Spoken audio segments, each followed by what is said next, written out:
Hi Danny, Grace and Jude. This is how to deal with high carbohydrate meals that are generally low in fat.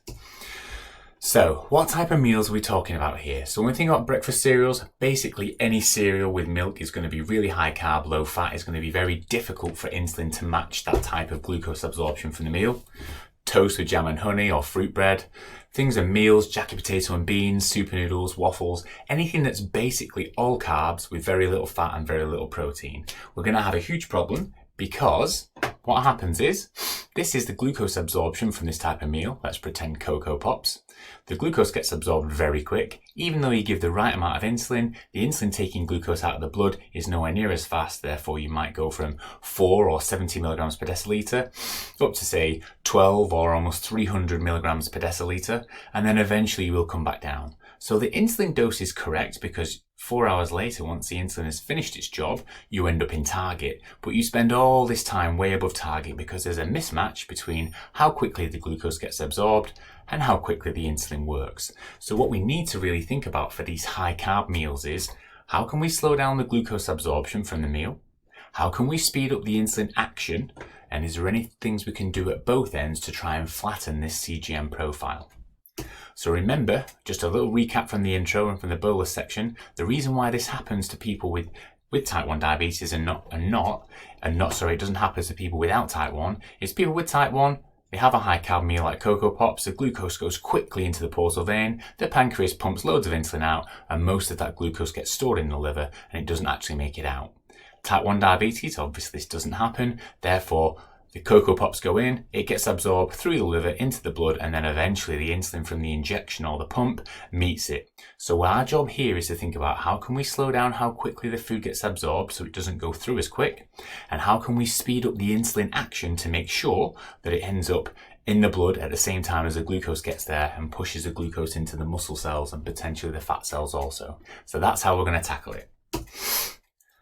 Another thing we have to contend with people with type 1 diabetes is the insulin delivered via an insulin pump or an injection usually goes in one big blob, and it often gets stuck together a little bit, and the absorption into the bloodstream is very slow compared to the pancreas, which has lots of little beta cells that's pushing insulin out in a very fast fashion and direct into the portal vein. So again, we've got, not only is the fact there's a lack of insulin in the portal vein, there's also a slower absorption of insulin from injections. So there's a few things that we need to contend with the people with type 1, and we need to think about slowing the carb absorption, speeding up the insulin action so we can make sure that the insulin meets the glucose in the blood from one of these high carb, low fat meals. So how are we going to do it? Well, the first thing is we can use S from set, which is starting the insulin in front of the meal, because we know that the glucose from the meal is like the hare and the insulin is the tortoise. We need to give the tortoise a head start. So depending on the glucose level and the arrow, you can give the insulin, if you're dropping low, obviously prevent the hypo first, but maybe only 15 minutes before. But if you check your CGM and you're 8.9 with an arrow on a Dexcom going up, you can give it 30 minutes before, so you give time for the insulin to get absorbed, that 8.9 to start trending down before the food starts going in. If you only give the insulin 10 minutes before, when you've already got a glucose level of 8.9 or let's say 170 milligrams per deciliter and trending up, you're still going to go from 9, 14 and eventually back down. So a really good tip is to always check the CGM probably 45 minutes before you're planning to eat, so you know when you need to deliver the insulin ahead, rather than just checking it 15 minutes before and then thinking, oh, I've got to wait now for my meal. If you plan 45 minutes ahead, it will make this much easier. So obviously starting the insulin before is key in this. And the other thing we need to think about is 10 to 15 minutes of activity after eating. Now, we already know from the activity and exercise and the foundations that when you do activity after eating, it pushes more blood to the muscles, therefore the insulin is delivered faster, therefore it works faster. So you'll be speeding up not only the absorption of insulin, but the action of insulin. So those two things combined, start an insulin before, 10 to 15 minutes of activity after eating, you can really improve what happens to the glucose level after eating a high carb, low fat meal. So putting that together, let's pretend that we did have the Cocoa Pops, but this time we counted the carbs accurately. We obviously can't really choose whole grain Cocoa Pops. We can't really add vegetables.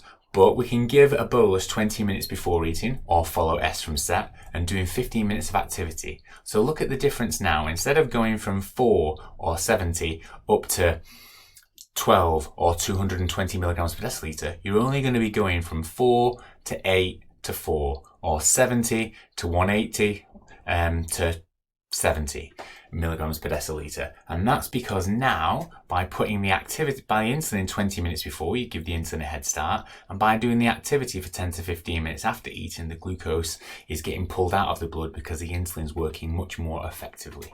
So if you're going to eat Cocoa Pops, if you're going to eat high carb with low fat options, you're going to need to make sure the insulin is definitely in advance, and you're going to need to make sure you're going to be active after eating to give any chance of keeping the glucose level in target. So let's pull that all together. This is what it looks like if you just give the insulin at eating and you don't do any activity afterwards. You're going to go high and then come back down. If you can, make more effective food choices, but make sure the insulin goes in way before eating and doing the activity afterwards, you can achieve, I wouldn't say normal glucose levels, but certainly stop going above 10 or 180 milligrams per deciliter. This being said, these will offer you strategies to get on top of these high carb, low fat meals or options. But one thing to consider is if you're having these type of meals all the time, Cocoa Pops for breakfast, waffles and beans for lunch, super noodles for tea, and then maybe you have a McDonald's afterwards, it's going to be almost impossible to keep on top of your glucose levels, even with putting activity in there. You're going to see these huge spikes and come back down. You might be looking at 50% time in range, which is not going to be ideal for the future. If you go for the approach of, I'll just eat whatever I want, all I need to do is count the carbs, give the insulin, and that's what I've been told, this is what's going to happen. Cocoa Pops for breakfast, biscuits in the morning, another packet of crisps here, waffles and beans at lunchtime, another set of sweets in the afternoon, followed by a McDonald's. There's absolutely no way you can outrun a really poor diet such as that. So, yes, this guide has taught you how to manage one-offs, these high carb, low fat meals, but if you continue to have these all the time, you're going to be in a lot of trouble with your diabetes management. So putting that into context, you have to first of all respect the fact that you've got low levels of insulin in your portal vein, and you cannot outrun a high processed carb diet.